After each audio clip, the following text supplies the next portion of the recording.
Welcome to the Human Archive. If you enjoy original science fiction stories about humanity finding its place among the stars, subscribe and join us for the next one. Now, let's begin. Chapter 1. One Recent War. General Malvek Zhur admired humanity for what he believed was a simple reason. They learned quickly. The Caspian Reach War had lasted 11 months. Humanity entered it as a relatively new interstellar military power, yet by the end, Terran fleets operated with the confidence of veterans. Their convoy doctrine changed 3 times in the first 6 weeks. Electronic warfare groups altered frequency discipline faster than the enemy could adapt. Logistics commands rebuilt damaged supply networks while those same networks were under attack. And human officers abandoned failed assumptions with an ease Malvek rarely saw in professional militaries. That was what impressed him. The victory mattered, but the adaptation mattered more. The Adrathi had been fighting organized wars for nearly 4,000 years. Their military institutions were older than several modern states, and their doctrine had been written, tested, revised, and tested again across centuries. Humans seemed to have compressed that process into a single conflict. Malvek considered it remarkable, and he said so during the Coalition's strategic review. The conference occupied 3 levels of a diplomatic station orbiting the neutral world of Hadron. Hundreds of officers, historians, analysts, and civilian planners attended. Malvek hated most conferences, but this one was tolerable because the humans had brought useful data. He stood beside a tactical projection of the Caspian Reach, while a Terran civilian finished explaining how human convoy losses had dropped after maintenance assets were distributed across several smaller depots. The civilian was Dr. Elodie Marchand. Malvek had initially assumed she belonged to Logistics Command. Learning that she was a military historian had confused him. Elodie closed the projection. "The important point," she said, "is that the second convoy doctrine was not particularly elegant. It was just less wrong than the first one." Several human officers smiled. Malvek did not. "Your people discard doctrine unusually quickly." Elodie looked toward him. "When it fails, you mean?" "Yes, what do you do with failed doctrine?" Malvek's sensory plates shifted along his jaw. "We revise it as quickly as the evidence requires." "Then we agree." Elodie smiled, and Malvek disliked being made to sound obvious. He stepped closer to the table. "The difference is scale. Your Navy entered the Caspian Reach War with limited interstellar combat experience. Within months, your operational behavior resembled that of a force with centuries of institutional memory. I have been trying to identify the mechanism. Your training system is effective, but it cannot explain everything. Your officers recognized operational patterns they had never encountered." Elodie tilted her head. "Never encountered in interstellar warfare." Malvek stared at her. "Yes. That qualifier is doing a lot of work." She folded her hands. "You think Caspian Reach was our first serious war. It was your first large interstellar war. Therefore, my statement is correct."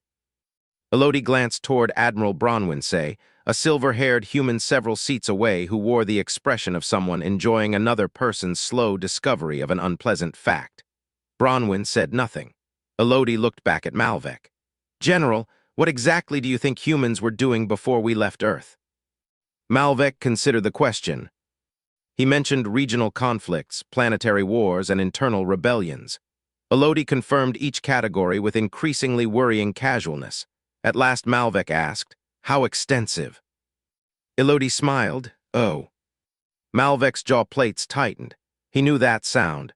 It was the sound humans made immediately before making a conversation worse. Chapter 2. How many? Malvek found Elodie the next morning in the station archive, surrounded by 3 displays and a cup of something dark enough to qualify as industrial lubricant. He placed his data pad on the table without greeting her. "I have a question." Elodie looked up. "That sounds dangerous." How many wars had humanity fought before entering interstellar space? She stared at him, then slowly set down her cup. "Define war." Malvek frowned and supplied what he considered an adequate definition: organized armed conflict between political entities. Elodie immediately began testing it. Did civil wars count? Rebellions? Colonial wars, insurgencies, succession struggles, proxy conflicts, religious wars? Each time Malvek answered yes, sometimes with a qualification, her expression became less amused and more resigned. Finally, Elodie turned toward her display. "This is going to be annoying." Malvek pulled out a chair. I can wait. She opened the Terran Historical Archive and entered several parameters. Malvek expected perhaps hundreds of major conflicts. The first result set was already too large to read comfortably. Elodie adjusted the filter and frowned. This database separates some civil wars into individual theaters. Combine them. I can. She did, and the result shrank, though not nearly enough.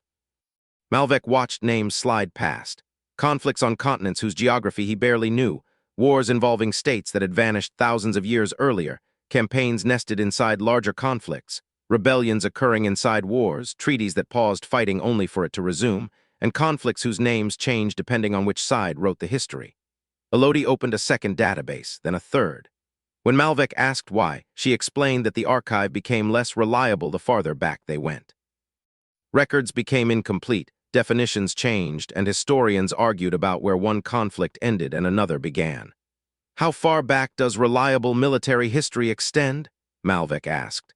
That depends on what you mean by reliable. Written records take us back several thousand years. Before that, we use archaeology. Malvek looked toward her. You count archaeological evidence as war. Sometimes. Fortifications, organized mass graves, weapon patterns, destroyed settlements, evidence of coordinated violence. We try not to invent certainty where we do not have it. She kept searching. Malvek watched the total change again, and finally disappear when Elodie replaced it with categories. Why did you remove the number? Because it was lying. A number cannot lie. Elodie rubbed her forehead. A badly defined number can. If I give you a precise total, I am pretending historians agree on where one war ends and another begins. Then give me a range. The range is ugly too.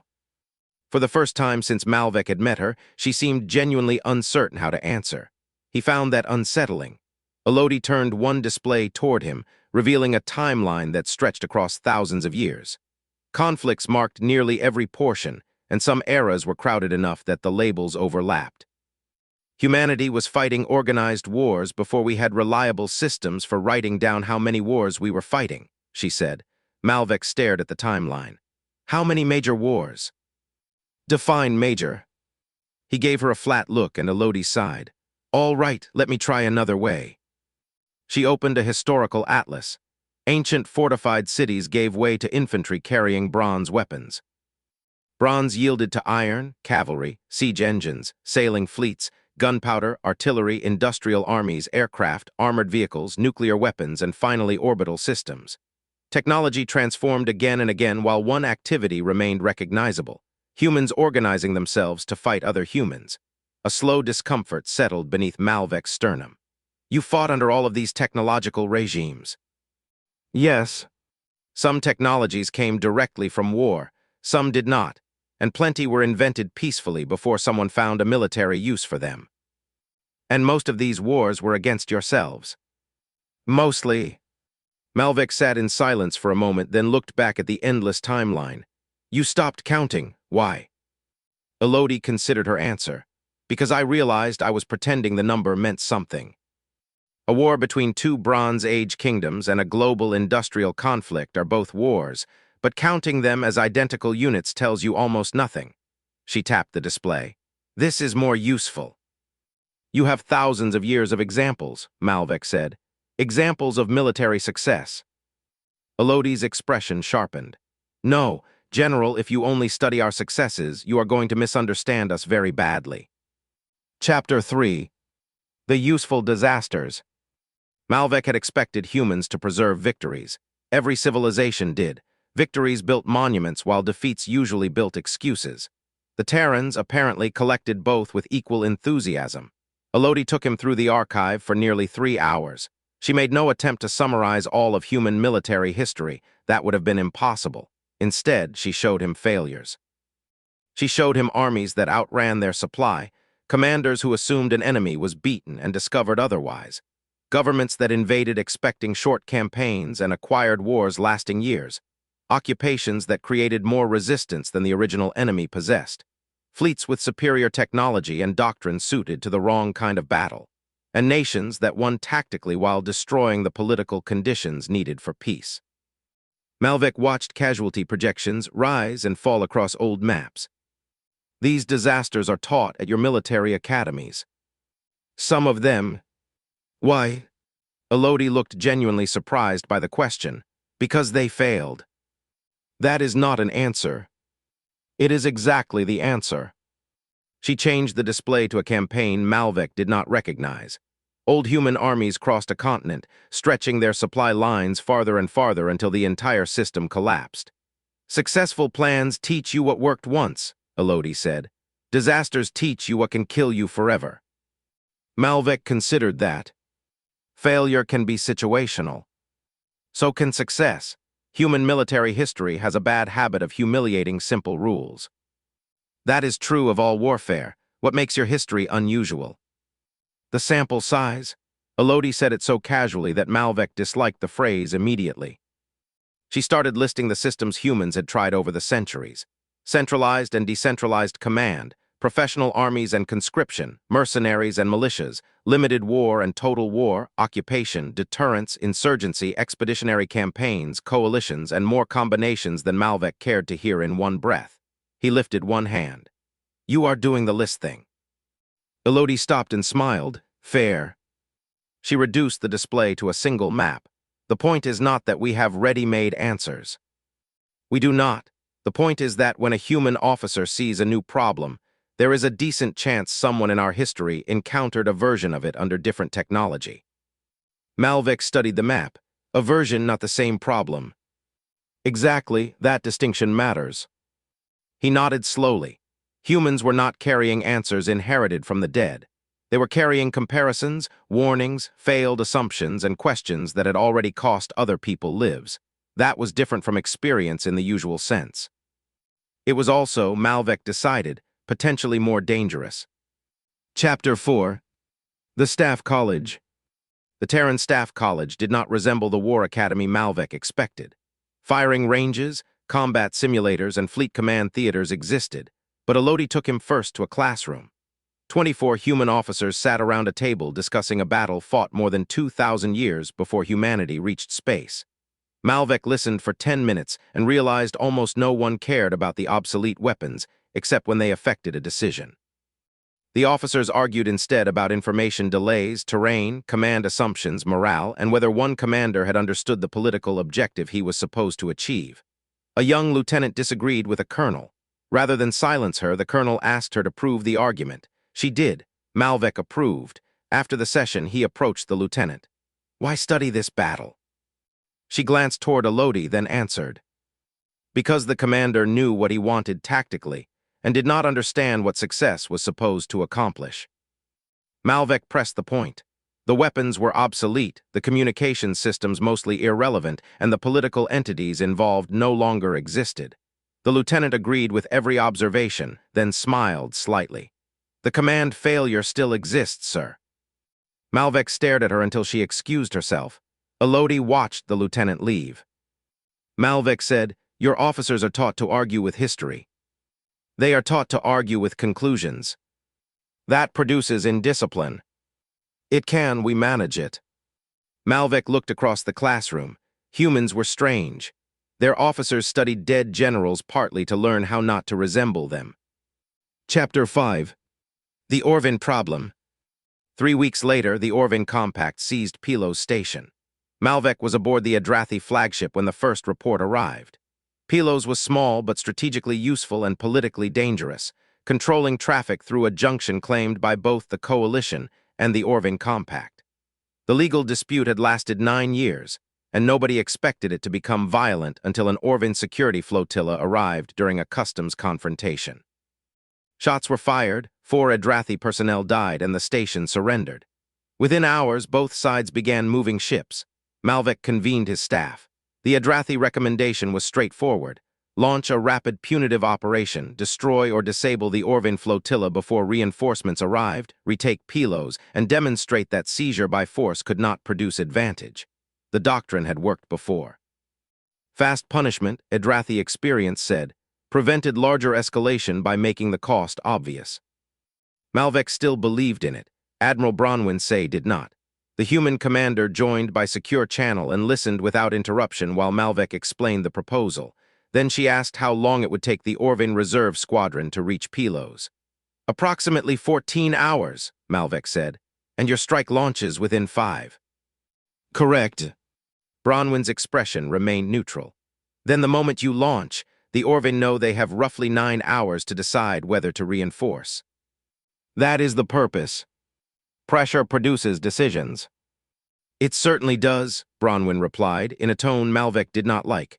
Elodie sat behind the Admiral at the edge of the conference room. Malvek caught her expression and disliked that too. What? Elodie leaned forward. You are creating a situation where everyone has 15 minutes to prove they are not afraid.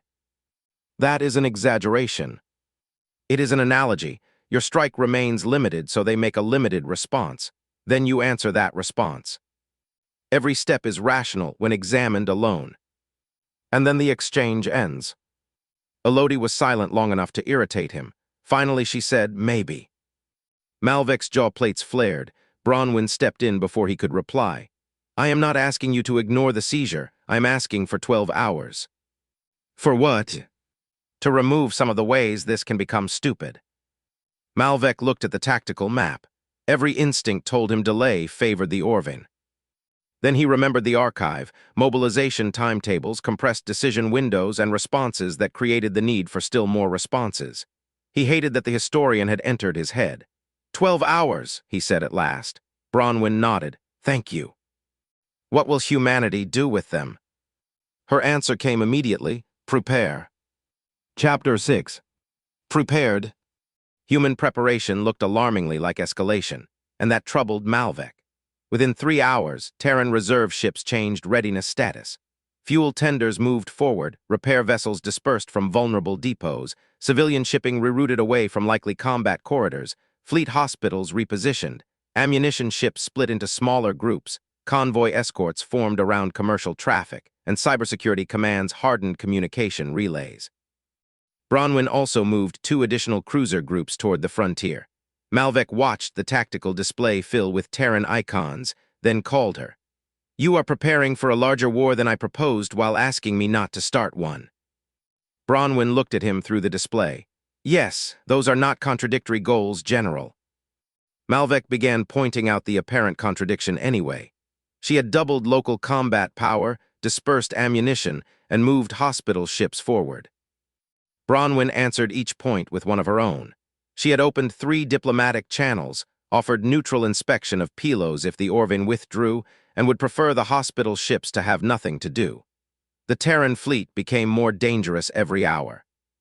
At the same time, human diplomats offered the Orvin Compact increasingly workable exits, joint administration of the station, temporary neutral control, an independent investigation into the shooting, and a phased withdrawal that preserved Orvin claims without recognizing their occupation. Malvek found the combination unsettling. Adrathi doctrine usually used visible military restraint to signal peaceful intent. Humans were doing the opposite. They were making themselves harder to defeat, while making compromise easier to accept. Elodie joined the next briefing, and Malvek told her, Your people are behaving as though war is both imminent and unacceptable. She nodded. That sounds about right. We plan for one and work for the other. That is inefficient. Bronwyn laughed. No, General, losing because you hoped diplomacy would work is inefficient. Malvek could not argue with that. Chapter 7. Fear. The 5th diplomatic proposal failed and the 6th remained unanswered. Orvin ships continued concentrating near Pilos. Adrathi forces did the same. Malvek slept 4 hours in 2 days. He found Elodie in the flagship observation compartment looking not at a display but at the stars beyond the glass. You are not working, Malvek said. I am. You are looking out a window. Historians do that sometimes. Malvek moved beside her. Are humans afraid of war? Elodie looked at him, and the answer came without hesitation. Of course. He had expected denial, pride, perhaps something more martial. Instead, she turned back toward the stars and said, You should be afraid of things that can kill millions of people. That sounds like an argument against military action. No, it is an argument against being casual about it. Malvek studied her. Adrathi officers are trained to master fear, so are yours, I assume. Why admit it? Because fear and paralysis are not the same thing. Elodie looked toward the tactical display reflected faintly in the glass. Bronwyn is afraid of this becoming a general war. Malvek followed her gaze. The Terran fleet outside had never looked more ready. Elodie added, "That is why she is working so hard." Then she left. Malvek remained at the window. He was grateful that no lecture followed. He did not need one. The fleet outside was already the argument. Chapter 8. The Limited Strike. The Orvin attack began at 03:20 station time. It was small, which made it dangerous. A single Orvin flotilla crossed the temporary exclusion line and fired on Coalition Relay 12. Its weapons targeted communication arrays while leaving civilian compartments untouched. The strike lasted less than 4 minutes, and the Orvin ships immediately withdrew toward their frontier. A message followed, describing the attack as a limited defensive response to Coalition military concentration. Malvek read it twice, then opened Fleet Command. "Bronwyn, the Orvin flotilla is withdrawing. We can intercept it." The Admiral was already at her station, sleepless but immaculate, fatigue visible only around her eyes. "I see it. My recommendation is immediate destruction before it returns under fleet cover." Bronwyn glanced toward one of her staff officers, then back at Malvek. "No." Anger rose in him. "They crossed the line. They attacked Coalition infrastructure. They are retreating because they believe we will hesitate." Bronwyn's expression hardened. "No, General, they are retreating because that was always the plan." She enlarged the tactical projection. The Orvin flotilla was moving toward a route between two dense debris fields while reinforcement vectors converged beyond it. Malvek saw the geometry. A pursuing force could enter the channel and find itself bracketed by ships arriving from both sides. It was not quite a trap. It was a contingency, and it was competent. "They want us angry and moving forward," Bronwyn said. Malvek looked at the projection. "What do you propose?" "Something slower." The human response began 9 minutes later, and Malvek finally understood why they had spent 12 hours preparing. Chapter 9. Thousands of years arrive. The first Terran ships did not pursue the withdrawing flotilla. They appeared somewhere else. 2 reserve cruisers emerged from behind a supply corridor the Orvin had assessed as inactive. Their transponders had remained masked among repair traffic, and they cut across the flotilla's lateral route. They were not positioned to attack. They were positioned to deny one escape path. A second Terran group accelerated from Pilos's far side. Malvek checked the readiness log and saw that those ships should have been low on fuel. Then he remembered the tenders Bronwyn had moved hours earlier. The ships were fully supplied. Orvin Command reacted immediately and changed vector. Competently, Malvek thought. Terran electronic warfare units responded just as quickly, not by blinding the flotilla, but by isolating its military communications from the nearest reinforcement group while leaving emergency channels open. The Orvin commander saw what Malvek saw. The limited strike force was being separated from the larger fleet. The humans were not trying to destroy it yet. They were containing it. Bronwyn opened a tactical channel. "Orvin Flotilla 3, you are enclosed by Coalition forces. Reduce weapons output and proceed to Vector Lantern. You will not be fired upon if you comply." The Orvin commander refused and accelerated. Terran vessels moved in response. Malvek had commanded fleet maneuvers before. The humans were not faster, and their weapons were not dramatically better. What impressed him was how little seemed improvised. Every support vessel was where it needed to be. Damaged Coalition craft withdrew through cleared lanes. Replacement units moved forward without disrupting formation. Medical transports waited beyond weapons range, and civilian traffic had already been diverted. The battlefield had been prepared before the first shot was fired. The Orvin flotilla opened fire. This time, the humans answered. The engagement lasted 18 minutes. An Orvin cruiser tried to break through the northern screen, and the Terran ships gave ground just enough to invite it forward. The cruiser accelerated into the opening and discovered too late that the opening had been created intentionally. 2 human destroyers turned inward from concealed positions and disabled its drive. Another Orvin vessel tried to retreat through the debris corridor. Terran weapons did not chase it. Instead, electronic warfare degraded its targeting confidence, while a Coalition cruiser moved across the exit. The Orvin commander understood, so did Malvek. This was not annihilation. It was a cage, and a very violent one. Bronwyn opened the channel again. You have lost tactical freedom. Reduce weapons and take the marked withdrawal corridor. We will not pursue beyond the frontier. Malvek looked toward her feed. You are letting them leave even though they attacked us, and you could destroy them. Bronwyn met his gaze. That is why the offer matters. The surviving Orvan ships were still combat-capable, but only barely. Terran forces had clean firing solutions, and the outcome of continued resistance was obvious. Bronwyn gave them one final instruction. Flotilla 3, this is your exit. Take it. One by one, the Orvan ships reduced weapons output and turned toward Vector Lantern. The human formation opened a corridor, and no Terran ship fired as the flotilla passed through and crossed the frontier. Malvek understood the tactical decision. Then he looked at the larger map and understood the strategic one. The Orvan Reserve Squadron remained beyond the border. If Bronwyn had destroyed the retreating flotilla inside Orvan space, the compact would have needed to answer politically and militarily, and it would have needed to answer immediately. Instead, the compact had suffered defeat without massacre. Pilos remained contested and the limited strike had failed, but the Orvan government still had room to claim that its forces had withdrawn after demonstrating resolve. The claim was not true. It was useful. Bronwyn had left them somewhere to stand. Malvek thought of Elodie's archive and all the victories that had created worse wars. Humanity had been able to kill the Orvan flotilla. Everyone who mattered could see that. Choosing not to do so had made the demonstration of power stronger, not weaker. Chapter 10. The War That Didn't Happen. Diplomacy resumed 2 hours later. The Orvan Compact agreed to neutral administration of Pilos Station pending arbitration. The coalition agreed not to station heavy weapons there during the review period. Both sides exchanged the dead, and the exclusion line moved slightly. No one called it victory. Malvek did not care. The fleets stopped moving toward one another, and that mattered more. The next day, Bronwyn allowed him limited access to Terran contingency planning. Malvek expected to find the operation they had just used. Instead, he found layers of plans: evacuation routes, convoy protection, relay replacement, fleet actions if the Orvan widened the conflict, industrial mobilization if the war lasted months, neutral shipping lanes, prisoner exchanges, responses if Pilos fell, responses if it was retaken, and even communication plans for what would happen after a major fleet loss. Malvek closed the file. How many levels beyond what we used? Bronwyn watched him. Enough. He almost smiled. That is not a number. No. Malvek understood Elodie a little better now.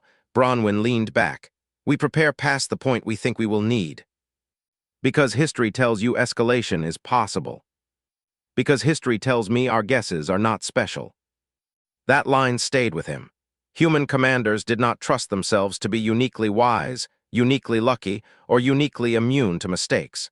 They had too many dead examples of people who had believed exactly that. Chapter 11. The Historian's Answer. Malvek found Elodie in the same archive where she had stopped counting. She was reading an old campaign study when he sat across from her.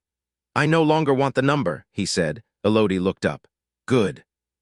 How many wars do your officers study? She smiled, still a dangerous question. Answer it anyway.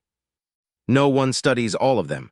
Different officers study different periods, different problems, and different kinds of conflict. They overlap enough to share patterns. Malvek nodded.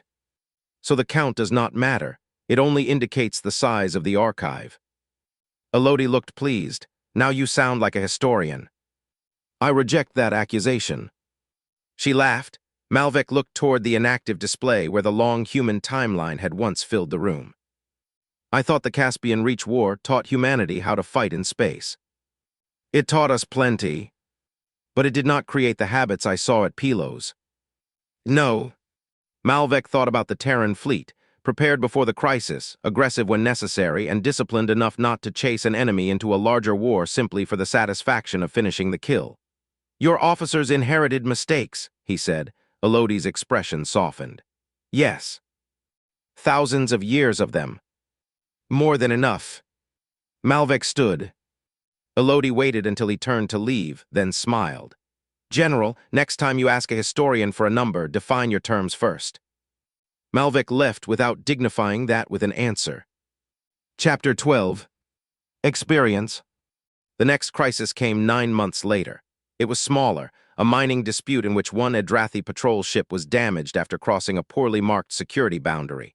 No one died, but the local commander wanted to retaliate immediately. Malvek listened to the recommendation. The officer was young, talented, and angry. "The humans appear reluctant again," he said. "Their admiral has requested another communications window before action." Malvek looked toward the tactical display. The Terran task force had already dispersed into defensive formation.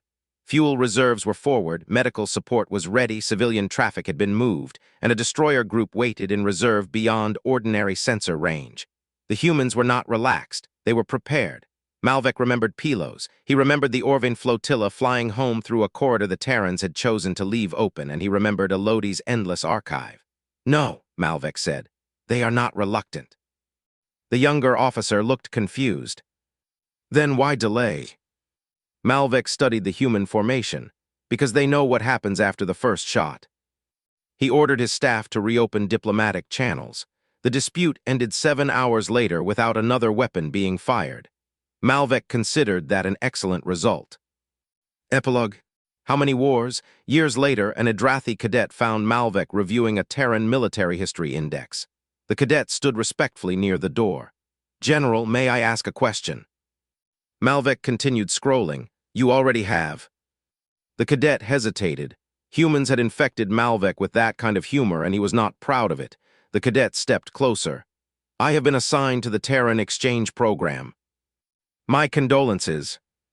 The cadet's sensory plates shifted in confusion. Malvek ignored that. "What do you want to know?"